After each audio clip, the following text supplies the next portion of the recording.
Marcus Aurelius once said, "You have power over your mind, not outside events." Realize this, and you will find strength. In today's world, full of emotional turbulence, how can we find stability? Join us as we explore 7 Aspire lessons for mastering emotions and navigating life's storms. The first lesson is understanding what's in your control. When unexpected events occur, remember the Aspire principle of the dichotomy of control. You can't control external events like the weather, but you can control your reaction. As Epictetus taught, some things are within our control, while others are not. Focus on your response, not the event itself. Consider a time when you faced a setback, like not getting a job you wanted. At first, it may have felt devastating, but later you might have realized it was a blessing in disguise. Ask yourself, do I control this situation? If yes, take action. If no, practice acceptance. This mindset reduces stress and helps navigate life with calmness. In our fast-paced world, taking a moment to reflect before reacting is crucial. Imagine receiving a message that stirs your emotions. Instead of reacting immediately, pause and reflect. This doesn't mean suppressing your feelings, but engaging with them thoughtfully. Reflection fosters empathy and helps you understand your reactions. Why did that comment bother you? What past experiences influence your response? By reflecting, you can also consider others' perspectives, leading to better understanding and stronger relationships. Dispassion isn't about suppressing emotions, but maintaining a balanced perspective. Picture yourself watching a movie.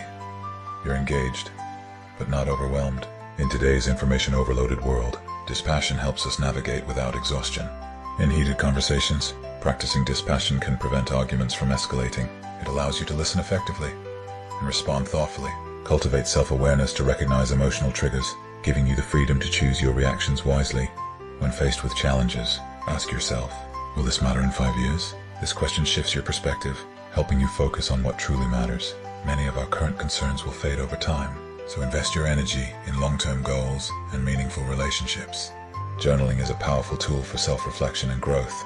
An Aspire journal isn't just a diary, it's a space for introspection and understanding your emotions and reactions. Reflect on your day. Why did something upset you? Or what brought you joy? Marcus Aurelius used journaling to remind himself of Aspire principles. In our modern, distracted lives, journaling offers clarity and grounding. Over time, this practice reveals patterns, helps you learn from mistakes, and fosters personal growth. It's like having a wise friend, guiding you towards living a life aligned with your values. Challenges are a part of life, but instead of viewing them as burdens, see them as opportunities. The Aspire mindset teaches that while we can't control what happens, we can control how we interpret and respond to it. This mindset turns obstacles into valuable lessons. Marcus Aurelius taught that obstacles can push us forward, much like a river finding its way around a boulder. For example, losing a job might lead to a new career path. Embrace challenges as opportunities for growth. Gratitude is a core Aspire practice. It's more than just saying thank you. It's about appreciating the present moment and finding beauty in the ordinary. By focusing on what you have, rather than what you lack, you can cultivate contentment and improve your well-being. Try listing 3 things you're grateful for each day. This simple practice can transform your outlook over time, bringing resilience and strengthening your relationships. These Aspire lessons offer powerful tools for navigating life's challenges with grace and wisdom. Share your thoughts and experiences in the comments below as we continue this journey of self-discovery together. Thank you for watching. Stay curious, grounded, and keep seeking wisdom.